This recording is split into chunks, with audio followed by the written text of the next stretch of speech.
세종시에 나왔습니다. 세종특별자치시는 충청남도 동북부에 위치하고 있는 특별자치시입니다. 2002년 노무현 정부 때 논의가 시작되어 2010년 충청남도 영기군 전역, 공주시 일부와 충청북도 일부를 흡수하여 2012년 17번째 광역자치단체로 출범하였습니다. 정부 직할 특별자치시로 시, 군구 등의 기초자치단체를 두고 있지 않으며 면적은 서울특별시의 77%에 해당하고 인구는 2030년까지 80만을 목표로 하고 있습니다. 지형적으로 보면 동쪽은 청주시, 서쪽은 공주시, 남쪽은 대전시, 북쪽은 천안시와 접해 있습니다. 당초 세종시는 국회를 이전하는 행동수도의 역할을 목표로 하고 있었는데 헌재의 위헌 판결이 나면서 수도 기능을 제외한 행정 기능과 복합 기능을 포함한 행정중심 복합도시로 축소되었습니다. 그중 제가 서 있는 행정중심 복합도시는 세종시의 남쪽에 건설되고 있는 신도시입니다. 행복도시는 수도권에서 이전된 중앙행정기관들과 각종 국책기관들을 중심으로 아파트, 상업시설 등이 건설되고 있고 면적은 분당 신도시의 4배 규모로 국내 단일 신도시 중 최대 규모입니다. 2030년 완공을 목표로 워싱턴 DC의 한국판으로 비유되고 있는 곳입니다. 21개의 행정기관과 20개의 소속기관이 이전할 계획입니다. 여러분들이 뉴스에서 세종시에 관한 내용은 대부분 이곳 행복도시를 말합니다. 행복도시는 동그란 원형 형태의 6개의 생활권으로 되어 있는데요. 각각의 생활권마다 특징적인 기반시설과 아파트 단지, 상업시설이 형성되어 있습니다. 마찬가지로 동그란 원형으로 BRT라는 버스 노선이 지나갑니다. 그것을 중심으로 또 안쪽으로 연결이 되어 있습니다. 가보겠습니다.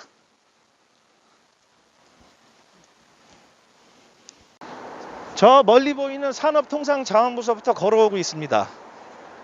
또 뒤에 보면은 고가도로가 있는데 저게 얼핏 보면은 경전철 같아요. 근데 경전철은 아니고 제가 처음에 말씀드렸던 이 행복도시는 원형으로 BRT라는 버스 노선이 지나가요. 그 버스 노선이에요. 그 자동차는 진입을 못합니다. 그거를 구분해 보시면 되고, 이 행복도시도 면적이 너무 크기 때문에 다 가볼 수는 없어요. 근데 이 도로를 중심으로 해서 오른쪽은 1생활권이고 왼쪽은 2생활권이에요. 각각이 독립적으로 되어 있습니다. 또한 아파트 단지 앞에 상업시설이 있는데 여기에 포인트는 아파트 단지 수 대비 상가 건물들이 몇 개가 있는 것을 잘 보셔야 돼요. 어차피 그 장사하러 오시는 임차인들은 세대수를 보고 들어오기 때문에 그 공급량이 많으면 이제 공실이 나는 겁니다. 그게 포인트고, 또 하나는 요즘에는 각각 생활권마다 프랜차이즈 업종들이 독립적으로 다 있어요. 그래서 특별하지 않는 이상은 서로 왔다 갔다 할 일이 없습니다. 상권을 이용하기 위해서. 그거를 보셔야 돼요. 또한 이 세종시가 특징적인 게 있는데 상가주택이 없어요. 그거는 장점이고, 단점은 요 BRT 노선으로 해서 대로변에 공실들이 많이 있습니다. 그쪽으로 가보겠습니다. 그 전에 먼저 화면 보시죠. 그리고 이 1생활권은 이 강을 중심으로 동서로 또 나눠져 있어요. 여기도 각각의 또 생활권들이 있습니다. 그래서 세종시는 그 각각의 생활권들마다 주변 세대수 대비 상가 건물을 잘 보셔야 돼요. 그게 많으냐 적느냐에 따라 차이가 있습니다. BRT 노선을 따라서 이 생활권으로 왔습니다. 안쪽에 아파트 단지들이 있는데 이 생활권이에요.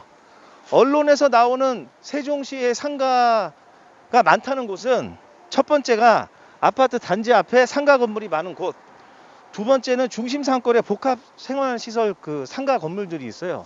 그곳하고 세 번째가 이 BRT 노선으로 있는 그 대로변 상가들입니다. 이쪽은 도시형 생활주택, 오피스텔, 주상복합 아파트촌으로 되어 있는데 이 건물 보시다시피 이 세대수 대비 상가 공급량이 많아요. 그러니까 자연스럽게 공실이 있을 수밖에 없는 거죠. 예를 들면 편의점은 500세대 보통 이상에 들어오는데 편의점도 어떤 건물들은 들어오기 어려운 구조예요. 따라서 공인중개사무소나 분양사무실 외에는 공실들이 많이 있는 경우가 있습니다. 예전에 비해서는 그래도 업종들이 좀 들어오긴 했는데 그런 요인들이 있어요.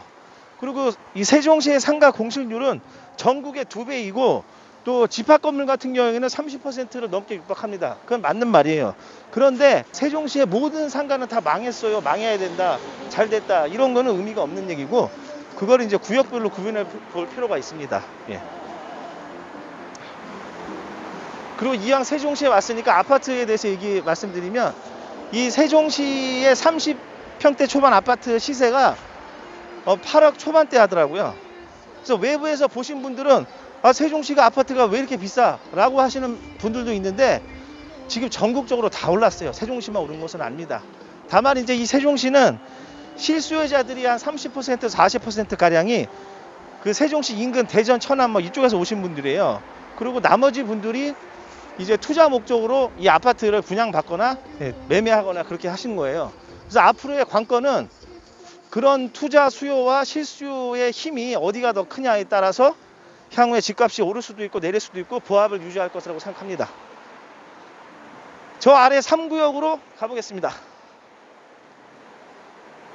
BRT 노선을 따라서 3구역으로 왔습니다. 맞은편이 3구역입니다. 3생활권이라고도 부르고요. 이곳의 특징은 제가 서 있는 앞쪽에 세종특별자치시청이 있습니다. 그리고 왼쪽으로는 세무소가 들어설 예정이에요. 그러니까 1, 2생활권하고는 다른 형태의 행정기관이 있는 곳이고요. 이 앞쪽의 건물은 그런 업종들에 맞춰서 들어갈 것으로 보입니다. 따라서 이런 것들이 이제 공실의 위험성이 좀 적어 보입니다. 우리가 지금까지 갔던 모든 신도시 내 상가들은 아파트 단지에서 나와서 버스 정류장으로 이어지는 그 주동선에는 공실들이 거의 없어요. 공통적인 현상인데 생활 밀착형 업종과 외식 업종으로 이루어졌기 때문에 없습니다. 이것도 마찬가지예요. 다만 여기서 이제 공실 여부를 판단하는 관건은 이 3구역뿐만 아니라 세동 신도시가 1구역부터 6구역으로 되어 있고 아파트 단지 앞에 상가들이 있잖아요. 정리해서 말씀드리면 그 상가 구성이 아파트 세대수가 800에서 1200세대에 한 개 동이 적당하다고 합니다. 그러면 그 세대수를 확인하고 이 상가동이 몇 개가 있는 걸 확인해 보면 돼요. 그럼 거기에 이제 공급량의 어떤 차이가 발생이 됩니다. 그런 거를 미리 사전에 알면서 분양이나 매매 또 임차를 들어오시는 분들이 고려해야 될 상황이에요. 그렇게 보시면 됩니다. 근데 이 안쪽에는 지금 현재로 봤을 때는 공급량이 좀 많아 보여요. 그래서 공실들이 많이 있는 형태로 되어 있는데 들어가 보진 않겠습니다. 예. 그리고 저 옆쪽으로 가면 이제 4구역인데요. 저쪽에 법원 경찰청이 들어설 예정이었는데 그게 무산됐다고 하네요. 예. 그리고 저쪽을 돌아서 또 북쪽으로 올라가면 5구역, 6구역으로 이루어지고 6구역 그 5구역 사이 앞쪽에 빈 땅이 있어요. 거기가 이제 행정수도가 이전하게 되면 그 국회의사당이 들어설 부지라고 해서 얘기가 되고 있는 곳입니다. 예, 저희는 다시 북쪽으로 해서 중심상권으로 가보겠습니다.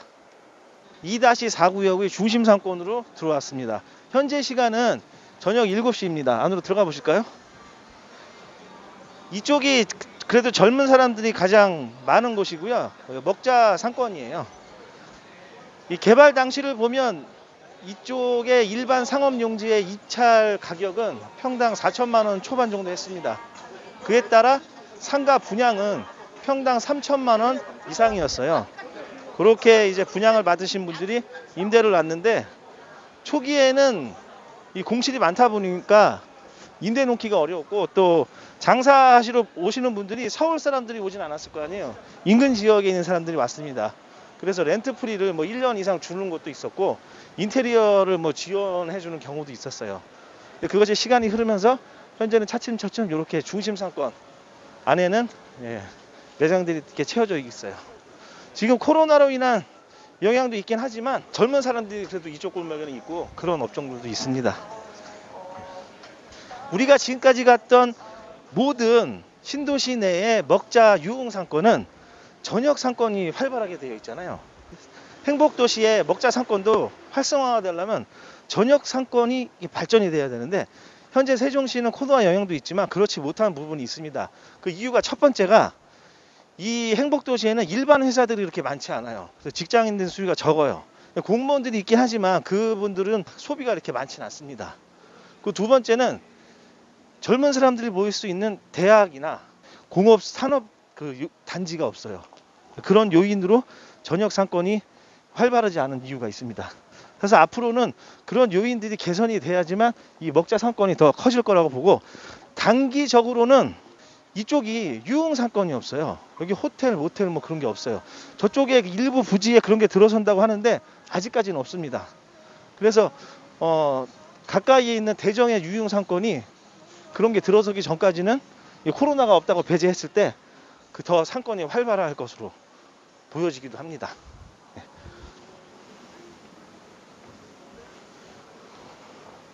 그리고 더 큰 측면에서 행정 복합 도시를 봤을 때 발전을 하기 위해서는 첫 번째, 현재 그 KTX가 오송역이 있잖아요. 근데 이게 전철로에서 오송역, 세종시, 대전으로 연결되는 전철이 놓여진다고 합니다. 그것이 빨리 놓여져야 되고, 두 번째는 이 도로망이 다녀보니까 BRT 옆으로 너무 협소하게 되어 있어요. 나중에 이게 인구가 늘어났을 때 문제가 될 것 같아요. 그래서 도로망 개선을 해야 될 것 같고, 현재 숙박시설 개선, 그런 요인들을 중장기적으로는 개선을 해야지 이 신도시에 걸맞는 인프라가 구축될 거라고 생각을 합니다.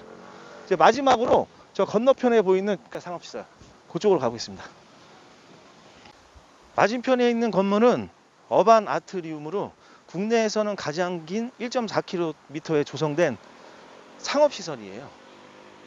공연, 전시, 쇼핑 등 5가지 테마로 해서 5동으로 이렇게 들어선 겁니다.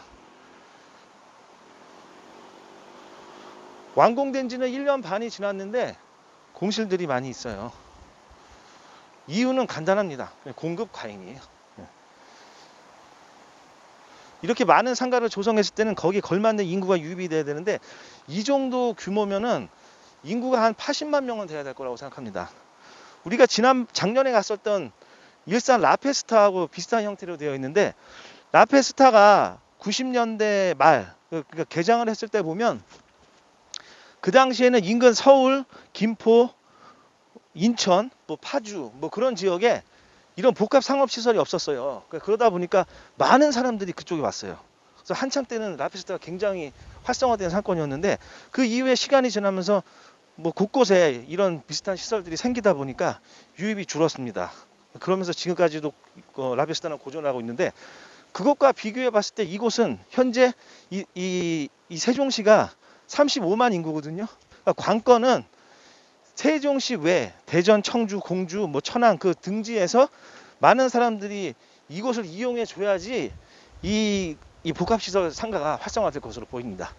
또한 당초에 계획했던 그런 시설들이 다 지연이 되면서 어려움을 겪고 있어요. 이런 것들을 보면 어떤 생각이 드냐면은, 우리가 지금 온라인이 대세라고 하잖아요. 그래서 혹자들은 이제 판매 매장은 끝났다라는 말을 하십니다. 근데 대세 흐름이 온라인인 건 맞아요. 그렇지만 사람들은 집에만 머물러 있을 수가 없기 때문에 밖에서 나와서 활동을 하잖아요. 그래서 모든 오프라인 매장들이 다 망하지는 않아요. 그러니까 계절적으로 다 이렇게 돌아가면서 유지가 되는 건데, 여기서 이제 우리가 하나 알아야 될 것은 우리 스스로 상권을 망가뜨리면 안 된다는 거예요. 특히 이 신도시 상가들은 상가 용지나 그 상가 건물들, 그리고 공급량, 또 가격을 조정할 수가 있어요. 근데 그것들을 그렇게 하지 않고 있습니다. 그러니까 애초로 처음으로 돌아가 보면 이 택지를 조성하고 나서 경쟁 입찰로 했던 그 주체가 있을 거 아니에요. 거기서 비싸게 분양을 해버리면 그 비싼 가격에 낙찰을 받은 시행사는 비싼 가격에 분양을 할 수밖에 없습니다. 당연한 거예요. 그러면 부장받은 사람은 또 비싼 가격에 임대를 놓을 수밖에 없어요. 이런 악순환 구조가 계속 되다 보니까 전국적으로 똑같은 현상이 계속 발생되고 있는 거예요. 따라서 제가 재작년부터 계속 신도시 갈 때마다 똑같은 말씀을 드리는데, 신도시를 조성할 때 그 세대수에 맞는 그 상가 용지를 조성을 하고 거기에 맞는 상가 건물을 만들고 또 맞는 상가 그 가격을 조정하면 적당한 임대료가 나와요. 그러면 지금처럼 이렇게 공실이 많으면서 여러 사람들이 피해를 볼 일이 없습니다. 또한 여기서 이제 공급했던 시행사들도 당초에 광고를 했던 그런 홍보들이 지켜지지 않는 부분도 많이 있어요. 이게 전국적인 현상이에요. 그러니까 공급자에 의해서 이 브리핑 자료가 나오는데 그대로 지켜주는 경우가 많지 않습니다. 이 부분에 대해서는 시행사나 분양하시는 분들도 책임감을 느껴야 돼요. 그래서 제가 바라는 것은 이 땅이 계속 재건축 개발이 되고 신도시가 앞으로 계속 생기는데 상가 용지가 분양이 되는 곳은 제발 그런 것들을 좀 각성을 해서 조절을 해줬으면 합니다. 오늘 세종시를 돌아봤는데요. 워낙 면적이 크다 보니까 화면에 다 담지 못한 아쉬움이 있습니다. 내년이나 후년에 다시 와서 변화된 모습을 살펴보겠습니다.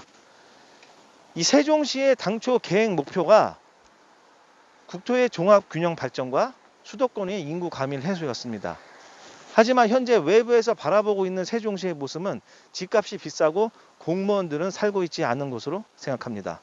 사실 공무원들도 특혜 분양을 받으면서 투자 목적으로 갖고 있을 뿐이지 현실은 당사에서 제공하는 셔틀버스와 KTX로 출퇴근하는 비율이 많습니다.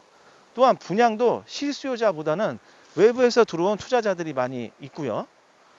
그나마 실수요도 서울이 아닌 인근 지역의 사람들로 구성되어 있는 측면이 많습니다. 따라서 앞으로 세종시가 행정 중심 복합 도시로 걸맞는 발전을 하기 위해서는 공무원들도 많이 내려와서 거주를 하고 일자리가 제공되면서 자족 작업할 수 있는 기능이 되살아나야 된다고 생각합니다. 오늘은 세종시를 봤고요. 다음 편에 뵙겠습니다. 감사합니다.